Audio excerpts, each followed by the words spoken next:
that Shivakalai, a small, sleepy village in Thoothukudi district, today holds within it the proof of iron smelting and usage. This is the oldest finding in India till today. Where the MP comes from? The union government till today has not even commented about this finding, which is very important internationally. When you exclude this truth, you just not only exclude us, but you are excluding yourselves from the great legacy of Dravidian civilization. The proponents of Hindutva ideology have this question: who is an Indian and who is not? V.D. Savarkar came up with the answer many years ago. A loyal Indian is one who is attached to the geography of India, who is born in India and whose religion has indigenous roots. A Hindu means a person who regards this land from the Indus to the seas as his fatherland and as well as his holy land.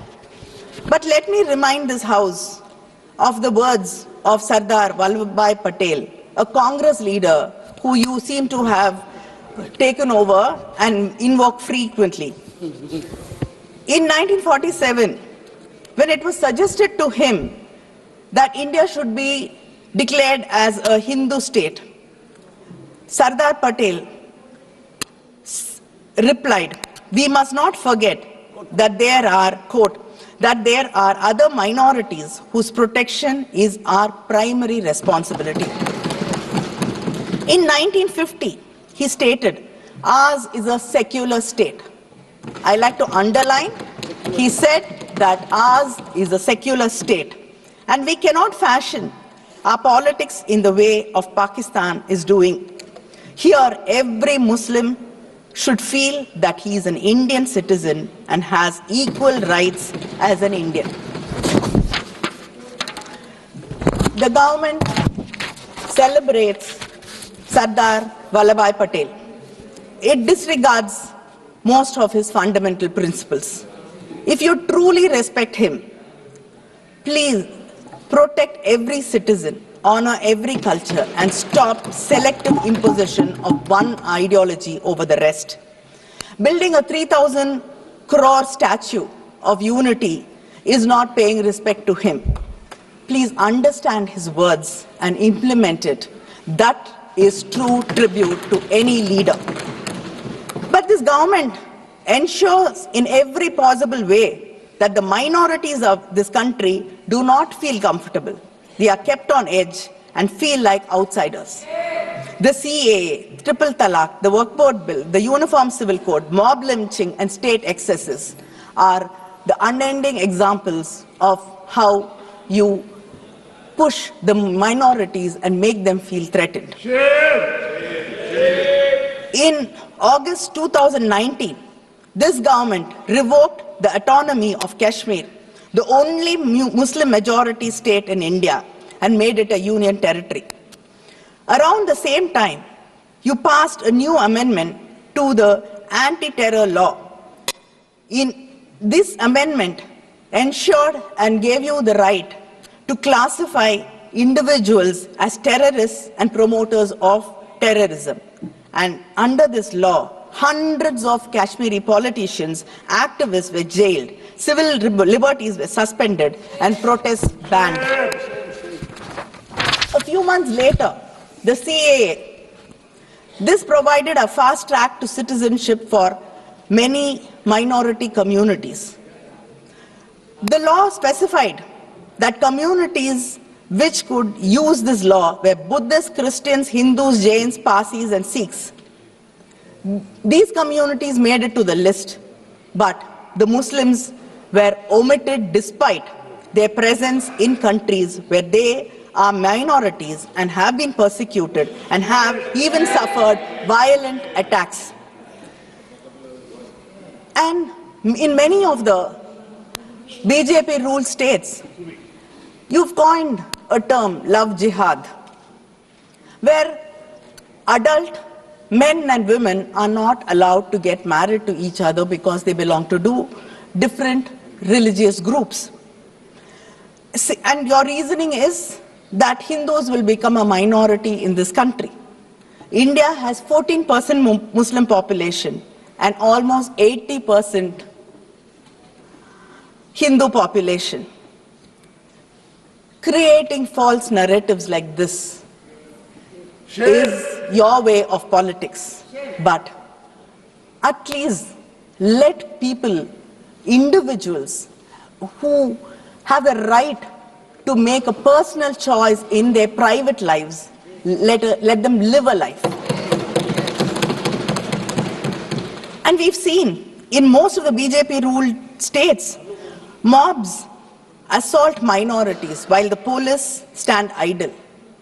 I can't even say mobs assault them because in some states the authorities themselves bulldoze Muslim homes and businesses.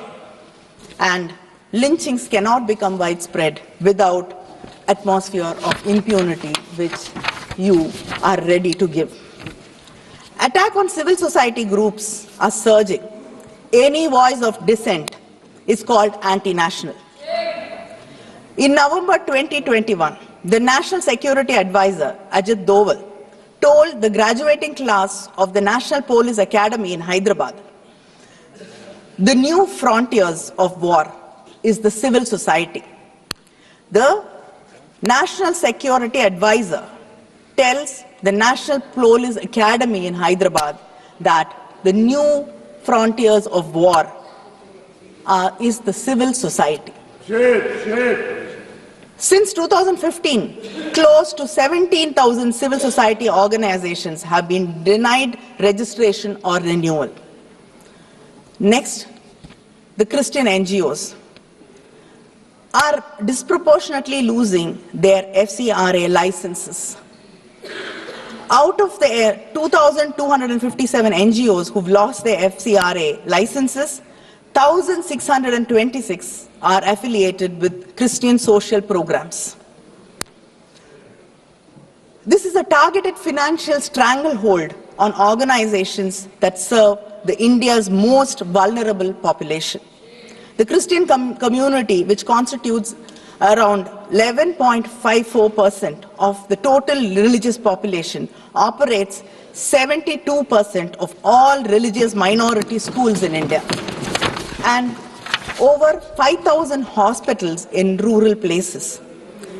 But still, you do not want them to help the marginalized, the underprivileged. Attacks on Christian organizations and churches have escalated over the years, with Uttar Pradesh emerging as the hotspot. This government campaigns under the banner Sabka Saath, but seems to be unable or unwilling to safeguard its minorities and failing its marginalized Indians. The Honorable President, in her address, mentioned about the spirit of Sabka Saath, Sabka Vikas, Sabka Vishwas, Sabka Prayas. I got a copy of the English translation of the President's speech. And when I got the copy, I was very confident that I will be able to read through it without anybody's help or support. But I was mistaken.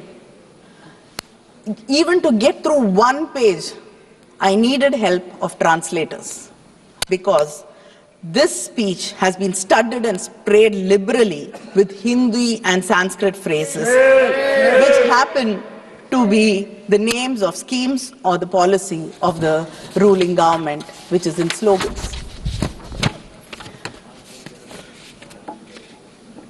So, how can you talk about we together if your own, even translations do not include us and they are excluding us? And the President, and I think the Honorable Speaker from the BJP also spoke about the Kashi Tamil Sangamam and the Saurashtra Tamil Sangamam. You remember all these only during elections. Okay, but let us leave that alone. But for you, Tamil seems to start in Kasi and end in Gujarat. But it is a living language. I'd like to. Not like Sanskrit. I'd like to ask, if you really care about, you quote Tirukural also, and I think that only mention of Tamil Nadu or anything Tamil in the budget was Tirukural. Nothing apart from that. So, between 2014 and 2022, the union government has allocated 74 crores for the Central Institute of Tamil Nadu, in Tamil Nadu. Whereas it has allocated to the Central Sanskrit University 1,487.81 crores. We don't have staff in the Central University. We do not have epigraphists to decipher Tamil inscriptions. உலகிலேயே இரும்பை முதலில் பயன்படுத்தியது தமிழர்கள்தான் என்பதற்காக மத்திய அரசு தவறிவிட்டது போன்ற பல்வேறு குற்றச்சாட்டுகளை மக்களவையில் முன்வைத்து பேசி வருகிறார் திமுக எம்பி கனிமொழி. இதுகுறித்த விவரங்களை பின்னர் செய்தி வடிவில் பார்க்கலாம். மேலும் பல்வேறு செய்திகளை ஒரு சிறிய இடைவேளைக்கு பிறகு பார்க்கலாம்.